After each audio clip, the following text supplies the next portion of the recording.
fake na naman kami. Yan daw sinasabi na relocation. Fake na naman. Fake na naman. Yeah. Maganda sana yung area. Maganda sana yung area pero di daw naman binibenta.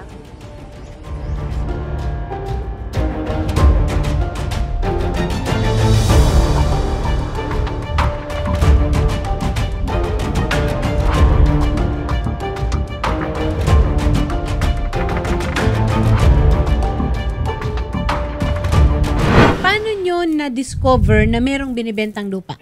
Subdivision development ito?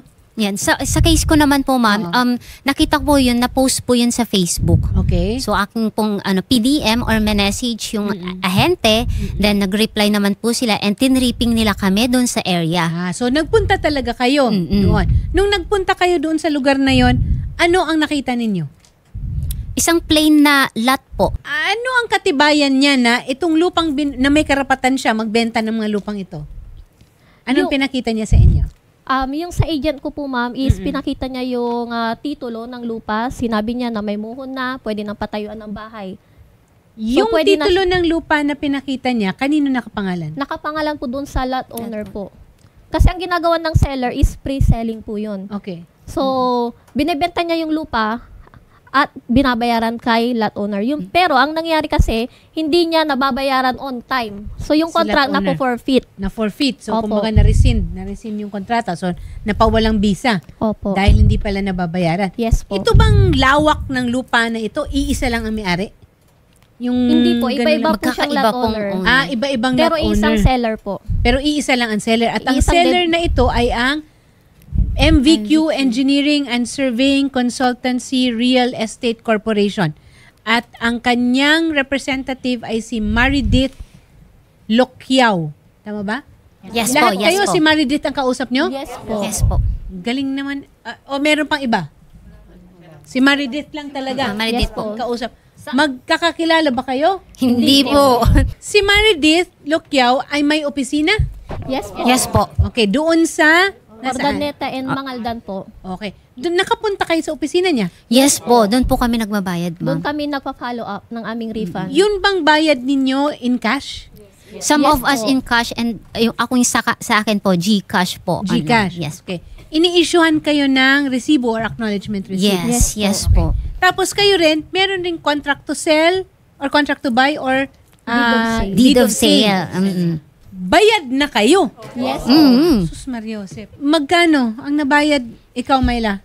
412 po. In a matter of gano'ng katagal mong hinuhulog-hulugan ito? Isang taon at kalahati, ma'am. Mga more or less, magkano hinuhulog mo monthly? 14,000. Yung sa case ko po, since teacher po ako, is nilong ko siya ng 5 years. Okay. So, nakakaltas po siya sa salary deduction po. So, automatic salary yes deduction? po, 5 years po. Pero bayad na rin? Yes Completed po, na rin? binigay ko siya ng cash sa kanila. Binigay mo ng cash? Okay. Oo, kasi pero nilong ko umutang po siya. ka? Opo. Umutang ka, binabayaran mo yung cash. Opo. Mga gano'ng kalaki yung lupa? Ano dapat ang mga ilang square meters? Yung sa akin po is 500 square meter.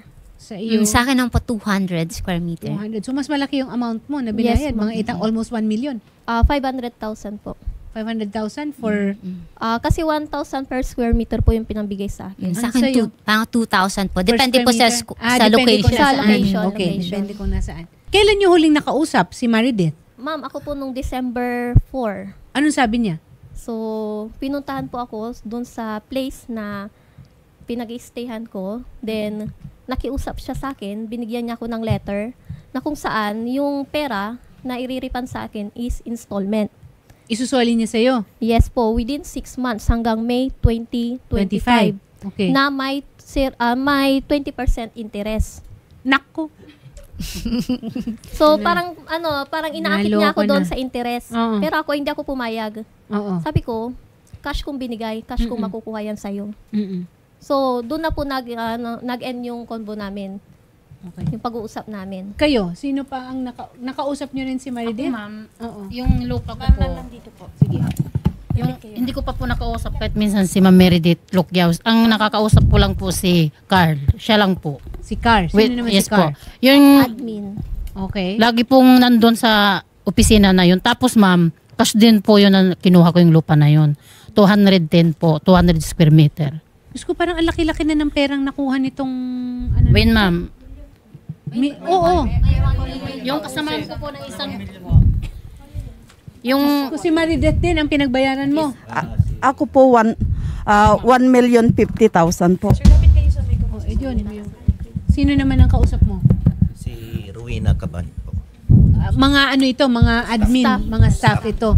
Si Maridet Locquiao ba? Siya ang may-ari ng MVQ Engineering? Yes, the owner po. Taga saan siya?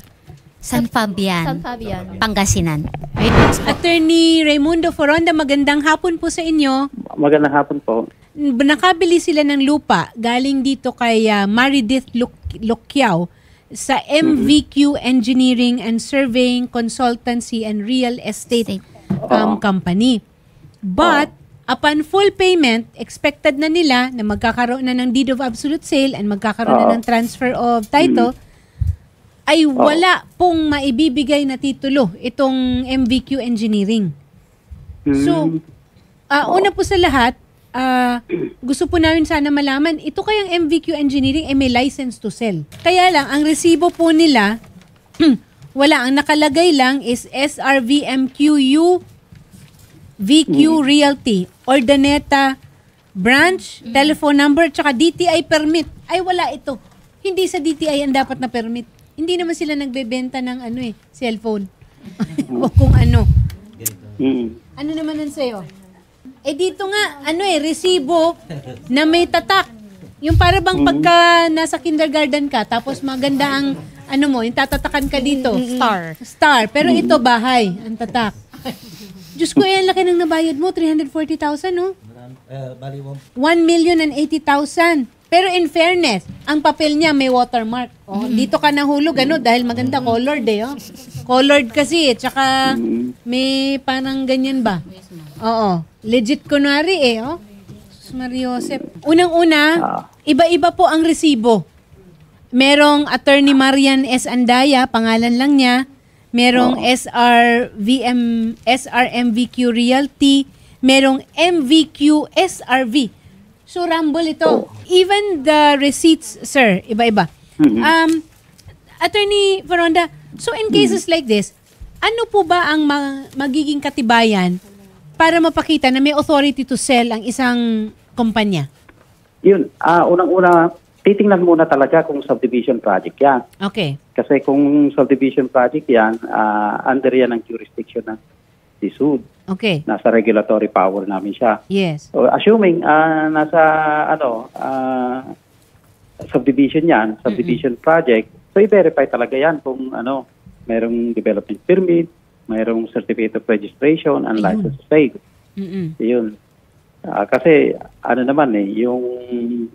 yung pag merong ganyan, legal yan. Legit yung pwede nilang habulin. At saka sir, 'di ba, dapat nakapaskil ito, nakatarpaulin ito. Yung registration number nila, tsaka yung license to sell nila. Nakatarpaulin yan, tapos ilalagay nila doon sa area kung saan sila nagbebenta. Tama? Requirement yan. Okay. Aside from that, sir, that is for the company. What about yung broker, yung taong nagbebenta? Ano po ang kailangan hanapin? Yung broker kasi, theoretically, dapat registered yan sa amin. Pero marami rin talagang nagbebenta mga broker na mga kolorum. So, even assuming na hindi sila registered sa amin, valid pa rin yung yung transaction. Pero ang pagkakamali lang kasi nila, bakit resibo lang yun? Hindi man lang sila nag-demand kaya ng reservation agreement. Meron. Meron po, meron. Yun. Pero mukhang iba-iba rin sir yung iba-iba rin yung mga itsura. Ayan yung content ng iba-ibang project pa yung kasi sa reservation naman makikita doon kung subdivision project ba yan o kayang description ng yung mga binili ng mga Hindi mga nakalagay lupa. sir na yung merong iba sir na by lot. So yung location, lot area, tsaka title number. Tapos yung mga title number nakalagay kung kanino nakarehistro na pangalan. So, iba-iba ang land title owners, holder. Ganito na lang siguro ang gawin na. Total, naman sila, taga-ordinatan. Yes po. Verify natin yung record. Yun Okay. po. Kasi mahirap mag-speculate. Kung ano po, kung meron, then they will be under sa inyo and pwede niyo ipatawag, di Ayun, ba? yes. Oo. Kung- Nasa jurisdiction. Kung susundin po na, assuming kasi ako, mas gusto ko kung nakarehistro sila eh. Kung nakarehistro po ito, sir, ano ang pwedeng maging action ng DSUD? Ipapatawag yung tapos i-evaluate yan yung complaint nila. Mm-mm. Tapos definitely may kaukulang sanction diyan Okay. against the developer. Kung hindi po nakarehistro sa inyo, ano po ang magiging recourse nila? Estafa na ito. Yes, with more reason na talagang ipe-penalize siya. Mm-mm. Oo. Subject pa yan ng criminal case. Oo. Yes. Tama. Tama. Sinusubukan rin namin tawagan ang si Miss Marideth Lucquiao, again, in the interest of fair play, para makuha yung kanilang posisyon, pero ringing lang, hindi sumasagot. Agent Roberto Gonzales, magandang hapon po sa inyo. Magandang hapon dun po naman. Meron na bang ibang nagreklamo tungkol dito sa MVQ Engineering and Surveying Consultancy or laban sa isang nagngangalang Marideth Lucquiao? Meron po dito sa office po namin dito sa Dagupan, dito sa Pangasinan. Oo. Meron pong 10 sila na nagdumulog po dito sa amin. The same din po na actually hindi lang po si Marideth Lucquiao ang nakikita po dito kasi mayroon siyang mga kasamahan pa po. Okay. So, kayo ba? Meron ba sa inyo nakapupunta ng Dagupan? Okay. So, nandito rin po yung 10. Pero actually, mahigit pa po ito sa 10. There must be about 30 of them here now. Pero sigurado ko, hindi lang ito. Hindi lang kayo, no? Meron pang hindi nakarating lang dito. Lahat ba kayo taga Pangasinan? Yes po. Tricycle driver lang po yung asawa ko, ma'am. Kaya talagang hirap talaga pag kumita ng pera. Kaya gusto ko po talagang mabaw yung pera ko, ma'am. Oo, mabalik sa inyo. Yes, ma'am. Lahat ba kayo sinabihan na ni Marideth na walang lupa? Sa akin, ma'am, hindi ko maharap yan, ma'am eh. So, na-discover lang ninyo? Kayo na mismo? Gaya po sa akin po, sabi nila sa akin, bigyan mo ako ng 1 year. 1 year na po itong December. Sabi ko, magpapabakod na ako. Okay, go ahead, go bakod. Punta po ako doon. Sabi nung may-ari, didemanda kita pag nagbakod ka. Kaya po doon pa ako. Yung sa kaso mo, may nakatira doon? Hindi po. May may-ari? Oo, yung may-ari po. Tapos yung may-ari ang nagsabi na hindi magiging sa inyo yan dahil hindi naman ako binabayaran. Okay, so sa makatwid, estafa talaga ito, Agent Roberto Gonzales. Ano po ang... Ganito po ang mga initial actions na rin po namin.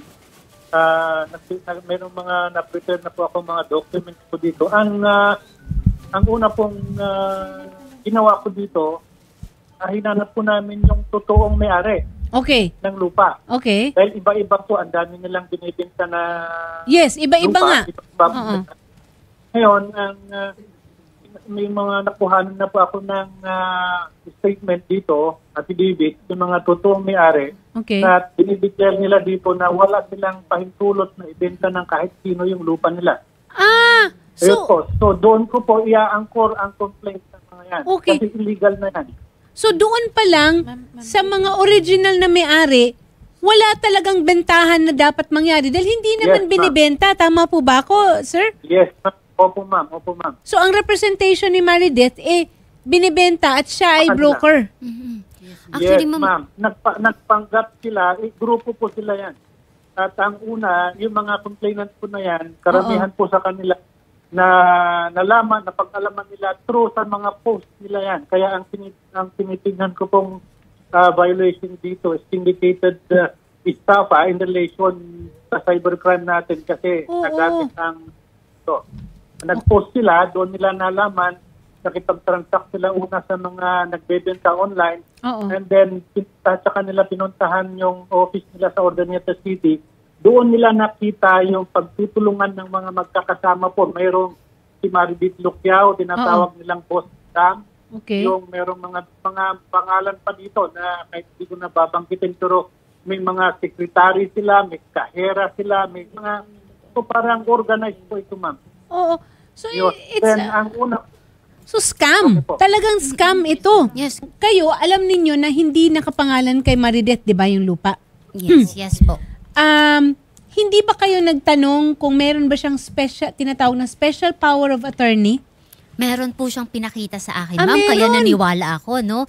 Pero nung November, nung binisita ko na yung lot owner, tinanong ko kung, Nag-SPA siya? oo, Hindi. ay hindi niya kilala si Maridet at hindi niya rin po kilala si MVQ. Pero Oo, takang-taka siya, may pirma nakanotaryo siya yung dun. SPA? Oo, tsaka may Patingin pirma niya. po siya. Sino yung abogadong nagpirma niya? Diyos ko, delikado. Meron pang acknowledgement before me, notary public for. Pero sa Quezon City, yung notaryo? Okay, itong lahat ng ito, kailangan maipakita ninyo sa NBI kasi ito, part rin ito. Kaya lang, nagtataka ako parang photocopy. Parang parang colored photocopy yung acknowledgement. Baka fake. Baka maaaring ibang notaryo, kumbaga, totoong notaryo siya. Pero hindi ito ang dokumentong ninotaryohan niya. Ha? Naintindihan niyo ibig ko sabihin? Kasi hindi nagtuloy-tuloy. Tapos parang parang Xerox na. Pero ito ba yung original na binigay sa'yo? Opo. Xerox to eh. O diba? Xerox talaga ang tinawag. Photocopy ito eh. Ang alam ko pa man din, tama ba ako, Agent Gonzales? In order to determine forgery, you need to have the original forged document? Yes, ma'am. Ano po ba ang kailangan nilang dalhin pa dyan sa inyo? Dito kasi, yung mga nagpunta na dito, ang inuuna ko nga, tapos kanina, yung mga nilolocate namin yung totoong may-ari. Ngayon, yung tumutulong naman sila sa akin, kung hindi madala sa office namin, kunin lang nila yung full name address at ako nang bahalang magtawag ko at kukunin ko yung mga affidavit ng mga ito na talagang lahat po yung mga owners na yan, wala silang kahintulot o authority man lang sila mariditlokyaw para ibenta yung lupa nila. Oo. Pinukuhanan ko po isa-isa yung mga landowners na yan ng affidavit. Doon pa lang, kahit hindi ko i-verify sa DSPUD ito, doon pa lang, illegal na from the start. Oo. So, nadalhin po nila lahat ng mga pertinent documents na regarding yung transaction, dalhin po nila. Dahil yung iba merong naririnig ako na meron kagaya niyan, narinig ko ngayon na merong SPA, pero yung mga hindi ko pa nakikita po yun. So meron pang falsification yun pagka ganun. Oo. Para doon sa mga nagpunta na, nasabihan na kayo kung ano yung mga kakailanganin at mukhang dahil malawakang panlilin lang nga, hindi lang kayo yung naperwisyo, pati yung mga may-ari, yung totoong may-ari, dahil biro mo, magbabakod ka na doon, dating ka doon, magpapabakod ka, ay sandali lang, wala kang karapatan na ibakod pala yan. So ngayon, the NBI also will need your assistance kasi dahil nga sa dami nito, individually kasi, nasa deed of sale ninyo, yung pangalan ng totoong may-ari. Tama? Iba-iba rin ng mga taong to, di ba? Sana totoong tao itong mga ito. But in any case, ma-verify naman na yan ng NBI. But it would be good kung meron kayong personal na total, kung magkakakilala rin lang naman tayo, baka kilala ni Manong, ganito, si ganyan, na may-ari pala ng lupa, para mas ma-facilitate rin natin. Siguro ganito na lang din po, ma'am. Mga ma'am, Yes. alam naman po namin nanonood tong si Maridit Lokyaw, no? May mensahe po kayo, ma'am. Ay, Sige mayroon po. talaga. Diyos ko po, parang awa mo na. Hintuan mo na yung panluloko mo na sa mga tao. Katulad ko na, yung asawa ko, tricycle driver lang. Pinaghirapan ang pera, pakiusap po, tumigil ka na. Yun lang po, ma'am. Kayo po, ma'am? Yun po. So, sana may balik yung pera namin kasi pinaghirapan namin yan. Hindi namin yan pinupulot. Nangangarap ka lang na mabigyan mo ng lupa yung pamilya mo sa probinsya, Pero yung hindi mo akalain may mga taong halang ang bituka na lolokohin ka pa. At ang mahirap nito, ayan, Agent Roberto Gonzales, apparently, ongoing pa rin ang operations nung office. Baka pwede nang manmanan ito. Ewan ko ano ba ang sistema. Unless we have a court order, no, hindi naman natin pwede ipasara. Tama? Nung nag-utos ako ng tao namin ng nakasaalam po, nagsara na yan, pero may mga araw na nagbubukas. Pero itong si Maridet, Lokyaw, hindi na nakikita doon. Agent, sige po, schedule po natin ito, Agent, no? At tulungan po natin yung ito pong mga kababayan po natin na nabiktima po nila Ma'am Maridit Locyaw. Maraming salamat po, Agent. At magandang hapon po. Thank you, sir. Magandang hapon po sa inyo. Maraming salamat din kay... You're always welcome, ma'am. Schedule po natin yung pagpunta natin sa tanggapan po ng NBI po sa Midagupan para makapagain po kayo lahat ng complaint at makuhanan po kayo lahat ng salaysay. Opo. At from time to time kami din po ay i-monitor ito. Opo, kami din po ikukuha din po ng update, no, kila Attorney Foronda and gayon din po kila Agent Gonzales. At ako po mismo yung tatawag po sa inyo para matutukan po natin ito, mga ma'am and sir. Ha? Salamat po at magandang hapon po. Ha?